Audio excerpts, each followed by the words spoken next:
Desde el punto de vista de la sociología, Carlos, ¿qué soluciones puede haber a este problema de delincuencia de ahora, de este momento? Mira, Ya tú me has dicho algo, pero... yo con toda honestidad, yo no veo muchas soluciones a corto plazo. Ya. Yo no veo muchas soluciones a corto plazo porque eso sería como que tú tuviese en tu casa muchos mosquitos y alrededor de la casa está llena de pantanos. Y tú me dices en la casa, ¿qué solución tú ves? Vamos a fumigar. Bueno, tú fumigas, pero ¿y los pantanos? Ya. Entonces, o sea, y la esencia de donde viene todo eso. Cuando yo te hablo del modelo, yo no te hablo necesariamente de individuos y de las autoridades, yo te hablo de las instituciones.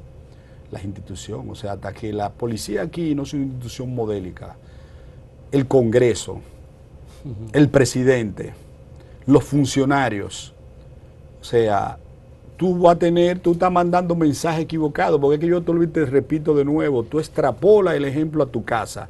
En tu casa tú no educas con palabras ni metiéndole miedo a tus hijos. Porque cuando tú reprimes, tú sabes cuál es el mensaje que tú estás enviando, hazlo por escondido mío.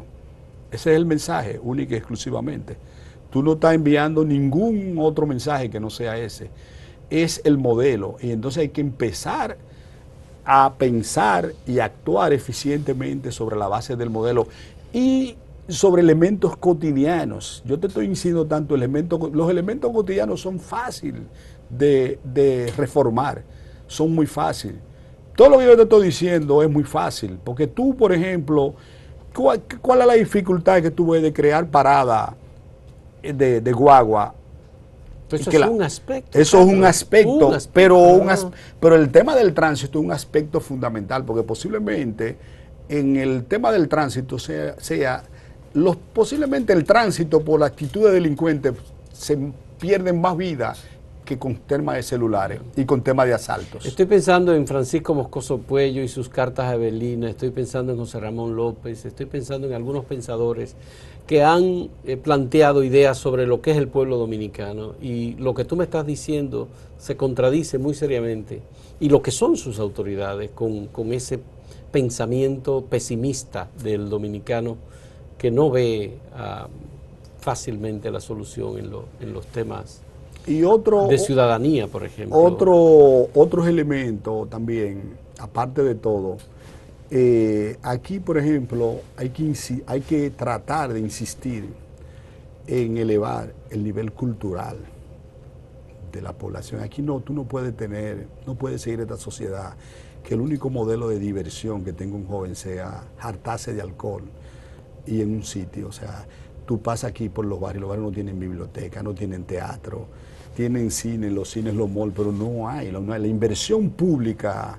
Entonces hay un tema de voluntad respecto a ese tema. Y yo te lo pongo muy, muy claro, un tema de voluntad.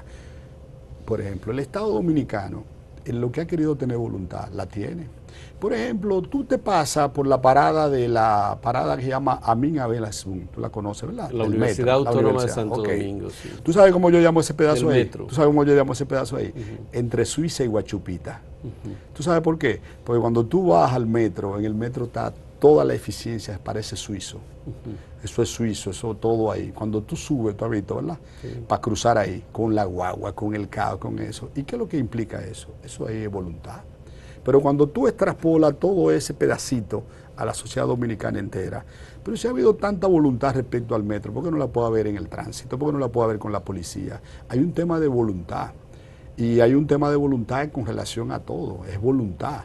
No es con guardia que se van a resolver los asuntos. Tú no vas a resolver. Tú con eso lo que creas es más resentimiento.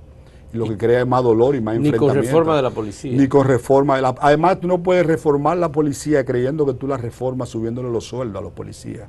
Es creando una élite de policías que hayan pasado por universidad, que hayan estudiado, como es en los países que la policía funciona. Que tú vas, por ejemplo, a la zona colonial y hablas con un policía, y los policías no saben ni inglés en una zona turística.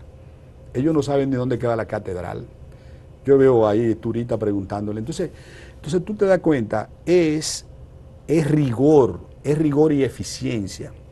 Entonces, es ahí, tú tienes que ir cotidianamente empezando a eso, como en tu casa. En tu casa, ¿qué tú haces con tu hijo? Tu hijo